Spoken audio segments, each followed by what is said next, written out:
It was supposed to be the most perfect day of her life. You know that feeling, right?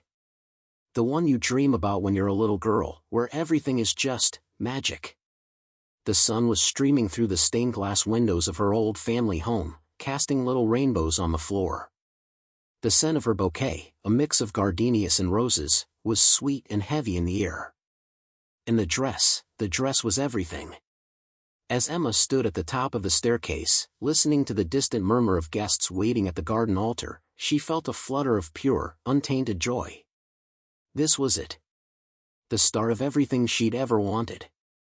All she had to do was walk down that aisle to Leo, the man who had promised her forever. But standing between her and that future, at the bottom of the stairs, was Max.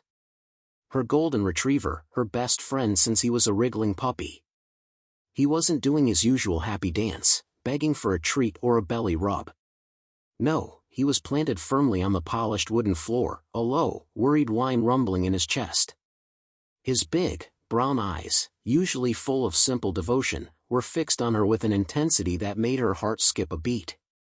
"Max, come on, boy," she whispered, her voice trembling just a little. "Move for me. It's time." She took a careful step down, the delicate fabric of her gown whispering around her. Instead of moving, Max let out a sharp, sudden bark, a sound so out of character it froze her in her tracks. He positioned his body squarely in front of the doorway that led to the garden, to the wedding march, to Leo. He was blocking her path. A flicker of irritation, hot and unwelcome, shot through her. This wasn't like him. Not today. Please, not today. Her bridesmaid, Sarah, tried to gently coax him away with a piece of cheese, his absolute favorite, but he wouldn't budge. He just stared at Emma, that whine turning into a soft, persistent growl directed at nothing and everything. It was in that strange, suspended moment that a memory, sharp and clear, cut through the wedding day haze. It was from just a few weeks ago. She'd come home early from work and found Max acting, oddly. The world seemed to shrink to the size of that glowing screen. The gentle hum of the laptop was the only sound, a stark contrast to the wild, frantic drumming of her own heart. Emma's fingers, which should have been elegantly holding her bouquet, hovered over the keyboard, cold and numb. The name in the passport wasn't just different, it was foreign, a name that belonged to a stranger. And the realization that hit her next was like a physical blow. He hadn't just lied about his past. He had built their entire relationship on a foundation that didn't exist. Her mind, reeling, clawed for an anchor, for any piece of solid ground. She thought back to the beginning, to the day she'd met Leo at that little art gallery downtown. He'd been so charming, so effortlessly confident. He told her he was a freelance consultant, which meant he traveled a lot, but he was vague about the details.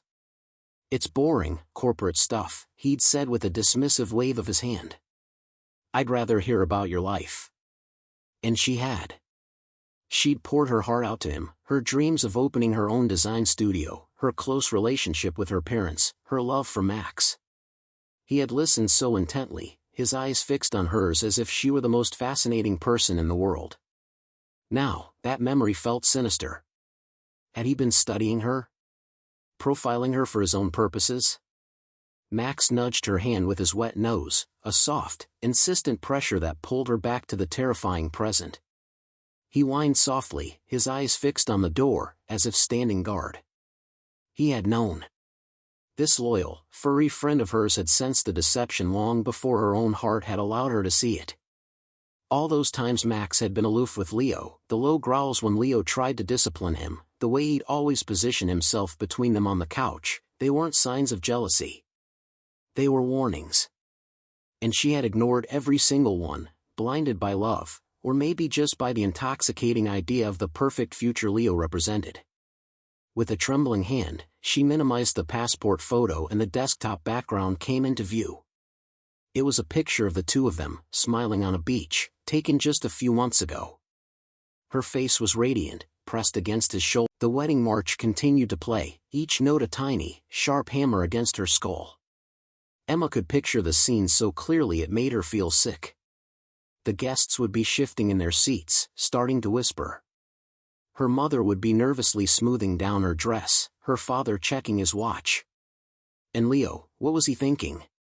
Was he standing there, the picture of a patient groom, or was a flicker of suspicion starting to cross his face? Did he feel the carefully constructed walls of his world beginning to crack? Sarah slipped back into the room, her eyes wide with panic. Emma, what is going on? People are starting to talk.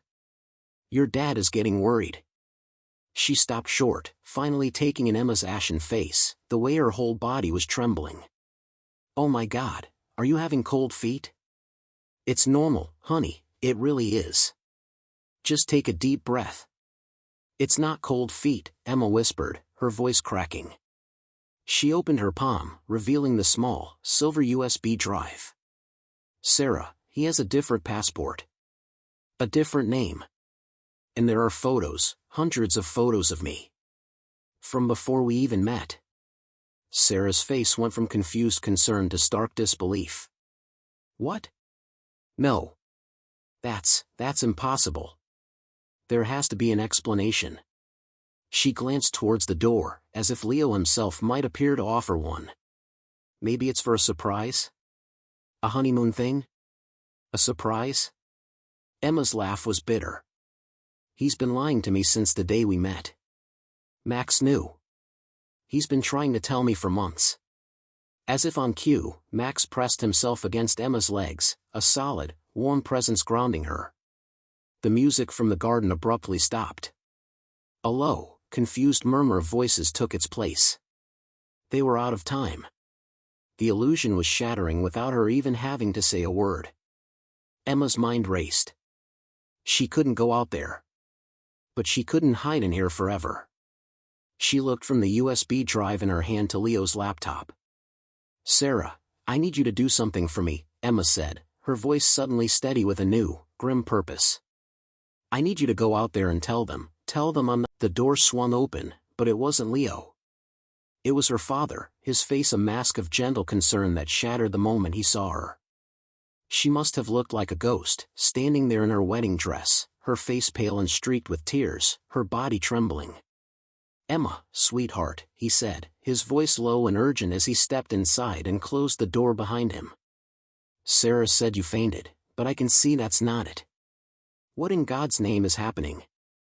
The guests are confused, and Leo, he's trying to keep everyone calm, but I've never seen a man look so tense. The words tumbled out of her in a choked, frantic whisper. Dad, he's not who he says he is. She thrust the USB drive into his hand. His name isn't Leo. There are photos, and a life insurance policy. A huge one. On me. Her father, a pragmatic, retired accountant, stared at the little piece of metal in his palm as if it were a venomous insect. His eyes, usually so calm and twinkling, widened in dawning horror. He looked from the drive to his daughter's terrified face, and then to Max, who was still growling softly at the closed door. He didn't question her. He didn't ask if she was sure. He saw the truth in her eyes, and his own face hardened into an expression she had never seen before, a cold, protective fury. Okay, he said, his voice suddenly steady and quiet. Okay, we don't have much time. He moved to the desk, his movements brisk and efficient. He plugged the drive back in, his eyes scanning the documents with a speed that came from a lifetime of reviewing figures. When he saw the insurance policy, a muscle in his jaw twitched. This is fraud. This is premeditated. He looked at her, his gaze intense. We need to call the police. Right now. But what do we tell them? Emma whispered, her mind reeling. That my groom is a stranger? They'll think it's just cold feet. We show them this, her father said, pointing at the screen. This is evidence. But we need to get you out of here, quietly. He can't know we're onto him. He pulled out his phone, his thumb hovering over the screen. But before he could dial, they heard it. A voice, calm and smooth as silk. The standoff in the small office felt like it lasted an eternity. Leo's eyes, now stripped of all pretense, were locked on her father's phone. Emma could see the calculations happening behind them, cold and swift. He was a man whose entire world, his entire fabricated reality, was collapsing in on him, and the desperation in the air was so thick she could taste it, metallic and sour. Then, something shifted. A strange, almost serene smile touched Leo's lips. It was more terrifying than his anger could ever have been. He slowly raised his hands in a gesture of surrender, but his posture remained coiled, ready. "You're right, John. By all means, call the police," Leo said, his voice unnervingly calm. "It will save me the trouble. You see, when they run my prints, they'll find a very different file than the one you're imagining." Emma's father didn't lower the phone. "What are you talking about?" "The life insurance, the photos, it looks bad, I admit," Leo continued, his gaze drifting to Emma. "But it's not what you think. I wasn't trying to hurt you, Emma. I was trying to protect you." A harsh, disbelieving laugh escaped Emma's throat. "Protect me? By taking out $1 million policy on my life?" "From them," he said, his voice dropping to a near whisper. He glanced meaningfully at the door, towards the murmuring crowd of guests. "You have no idea what they're capable of. I had to make it look real. I had to make them believe I was in this for the money, that I was one of them. If they had ever suspected I was protecting you," he let the sentence hang, a chilling implication. Emma's mind reeled. This was a new layer of the lie, more complex and terrifying than the last. Who were they? Was this another one of his intricate stories, a last-ditch effort to confuse them? But the conviction in his eyes was frighteningly authentic. "My name isn't Leo, that's true," he admitted, his hands still raised. "It's Daniel. Daniel Shaw. And for the past 2 years, I've been working undercover to bring down a syndicate that specializes in long-term cons. They target people like you." The air was being sucked from the room. Daniel's, Leo's, whoever he was, his plea hung in the space between them, a desperate, insane gamble. Marry him to save herself. Emma's father looked as lost as she felt, his hand with the phone slowly lowering to his side. The enemy was no longer a single man, it was a phantom in the garden, a smiling face hiding a knife. "How?" Emma whispered, the words scraping her dry throat. "How would that even work?" "We go through with the ceremony," Daniel said, his voice low and urgent. "I've been feeding them information, making them believe I'm their man. After we're pronounced husband and wife, their protocol is to make contact, to give the final go-ahead. That's when my team will move in and arrest them. But if we don't go out there now, they'll know something is wrong. They'll vanish." It was a story so outlandish it somehow felt more believable than the simple truth of a greedy conman. It explained the depth of the deception, the surveillance, the sheer, terrifying commitment. Max let out a soft whine, looking from Daniel to Emma, his head cocked. The dog, her truest compass, was no longer growling. He was confused. "Your team?" her father asked, his voice heavy with skepticism. "Where are they?" "They're here," Daniel insisted, his eyes darting towards the window. "Blending in. Guests, waitstaff. They've been here all along, waiting for my signal." Emma looked at this man who had built a beautiful lie to hide an ugly truth. She thought of the alternative, that a killer was among her friends and family, waiting for a chance to finish a job someone else had started. A cold, clear resolve settled over her. She couldn't live the rest of her life looking over her shoulder. "Okay," she said, her voice quiet but firm. Both men stared at her. "We go out there. We get married." "Emma, no," her father breathed, his face pale. "It's the only way to end this, Dad," she said, her eyes never leaving Daniel's. "But if this is another one of your lies." She didn't finish the threat. She didn't need to. Daniel gave a single, sharp nod. "It's not. I promise you." The walk back to the top of the staircase, the silence after the chaos was the loudest sound Emma had ever heard. The beautiful garden was now a crime scene, the cheerful wedding guests a huddle of shocked, pale faces.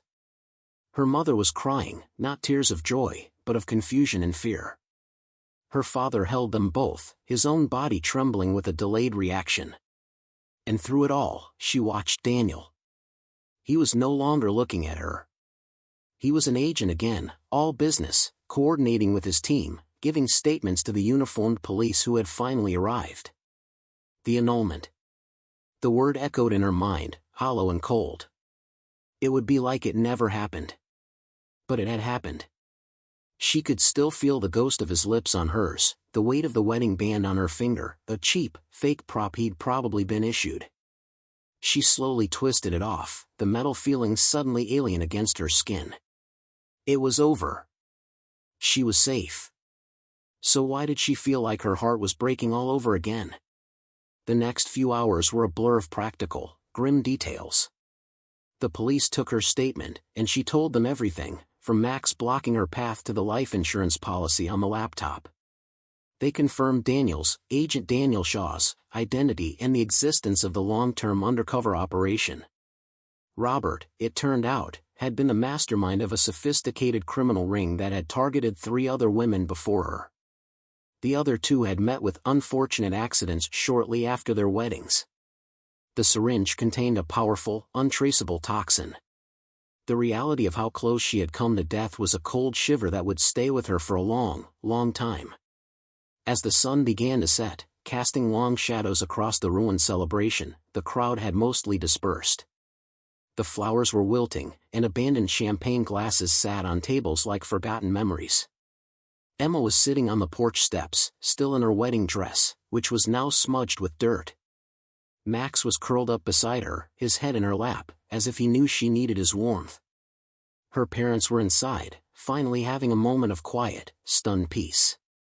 She heard a soft footstep on the gravel path and looked up. It was Daniel. He had changed out of his tuxedo into a simple gray t-shirt and jeans. He looked younger, and tired, but more real than he ever had before. "Can I sit?" he asked, his voice hesitant. She nodded, not trusting herself to speak. He sat a careful distance away on the step, the space between them feeling like a canyon. "I owe you more of an explanation," he began, staring at his hands. "The real one. My name is Daniel Shaw. I've been undercover for 2 years. When Robert's group started targeting you, my superiors decided I was the best fit for the profile. I had to become him. Leo." He paused, swallowing hard. "The man you met at the art gallery, the one who listened to your stories, who learned your coffee order, who fell in love with your dog, that was the assignment. But the lines, they get blurry." He finally looked at her, and his eyes were full of a pain that was clearly his own. "The day you told me you wanted to adopt a rescue dog for Max to have a friend, I had to write a report on it. I sat there, typing up your kindness, your compassion, and I felt like the worst kind of fraud. And when you said yes to marrying me, the joy I felt, part of it was the operation falling into place. But a bigger part was just joy. For me. And that was the most unprofessional, dangerous thing I could have allowed to happen." Emma listened, her heart aching. She could hate him for the lie, and a part of her did. But she couldn't hate the confession, the raw honesty he was offering her now. "So it was all a lie?" she whispered. "No," he said, his voice firm. "Not all of it. The core of the assignment was a lie. But the man who learned to appreciate bad sci-fi movies because you love them? The man who secretly started liking the dog even when he growled at me? The man who felt his heart break a little when he saw the terror in your eyes today? That was me. Daniel. And I am so sorry for the pain I caused you." He stood up, pulling a small business card from his pocket and placing it on the step between them. It had his real name and a phone number on it. "This is my direct line. If you ever have any questions, or if you need anything at all, use it. The annulment papers will be drawn up. You'll just have to sign them. You'll be free." He gave Max one last, long look, then turned and walked down the path without a backward glance. Emma watched him go until he disappeared into the twilight. She looked down at the plain white card. It was the first real piece of him she had ever held. Weeks passed. Life slowly, painfully, returned to a new kind of normal. She went back to work. She spent time with her family. She and Max took long walks, and his constant, faithful presence was a balm to her soul. The annulment papers arrived in a plain manila envelope. All it would take was her signature, and the entire chapter would be legally erased. The day she was supposed to sign them, she found herself standing in front of her closet, looking at the box where she'd stored her wedding dress. She hadn't been able to get rid of it. It wasn't a symbol of a happy day anymore, it was a relic of her survival. She thought about Daniel's words. The blurry lines. She thought about the look in his eyes when he said he felt joy. It wasn't simple. It couldn't be. He had lied to her in the most fundamental way possible. But he had also saved her life. And in the middle of that enormous lie, had there been tiny, precious moments of truth? She didn't know if you could build a future on something like that. She wasn't even sure she wanted to try. She left the papers on her desk, and signed. She wasn't holding on to hope. She was just not ready to close the door completely. The future was a blank page, and for the first time since the wedding, that felt okay. It was hers to write. She picked up Max's leash, and he trotted over, his tail wagging. "Come on, boy," she said, her voice soft but steady. "Let's go for a walk." The past was a complicated, painful story, but her story wasn't over yet. And as she stepped out into the sunlight with her best friend by her side, that felt like enough.